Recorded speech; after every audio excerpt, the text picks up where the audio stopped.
Cette nuit-là, juste après la fête, quand les lumières s'éteignent et que le silence revient, je comprends que le moment est arrivé, que nos jumeaux ont choisi cet instant précis pour venir au monde. Et même si tout semble calme autour de nous, à l'intérieur de moi, tout s'accélère, tout devient plus fort, plus réel. Je sens mon corps changer, se tendre, se préparer. La douleur monte doucement, puis devient plus présente. Mais je respire, je m'accroche parce que je sais que je ne suis pas seule, que tu es là, que ta main ne me lâche pas, et que dans tout ce chaos, il y a quelque chose de beau qui arrive. Maman est là pour Sun, elle la prend dans ses bras avec cette douceur qui rassure tout.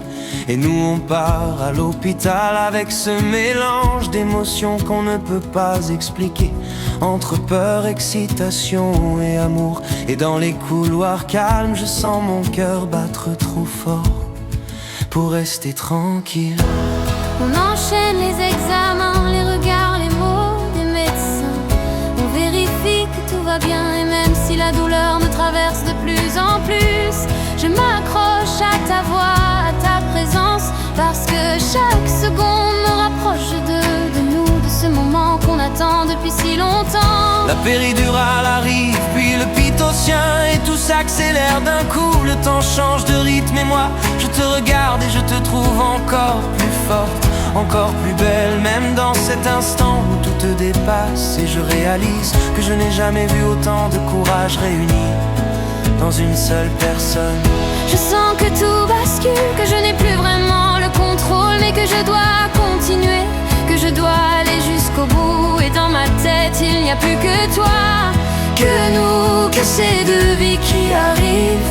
Et je m'accroche à cette idée pour ne pas lâcher.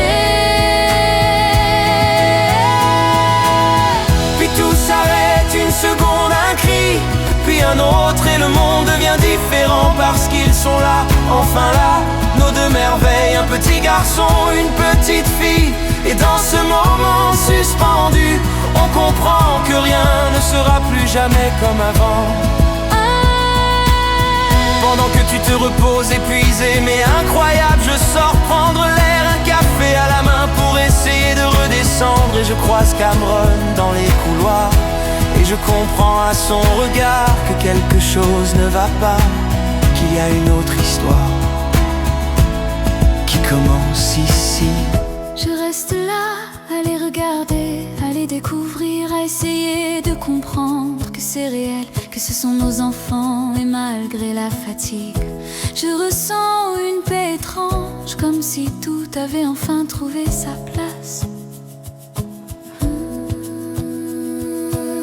Cameron m'explique que Sophia va mal, qu'elle va accoucher trop tôt, que leur petite princesse arrive déjà. Et je lui dis qu'on sera là, qu'ils ne seront pas seuls, parce qu'on ne laisse pas tomber les nôtres, jamais. Les jours passent sans vraiment qu'on les voit, entre fatigue et émerveillement, et on rentre tous les quatre avec cette sensation d'avoir tout changé en une nuit. Et pourtant de simplement continuer à vivre.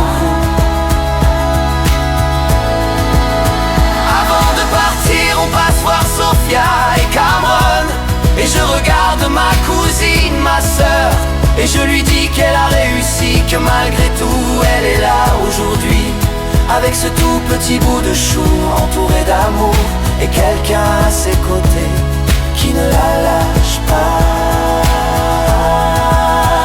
Et en sortant, on comprend tous les deux que la vie ne s'arrête jamais, qu'elle avance, qu'elle surprend, qu'elle bouscule, mais qu'elle donne aussi tellement.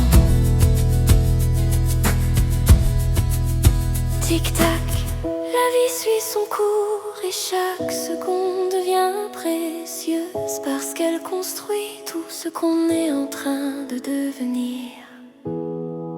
Bien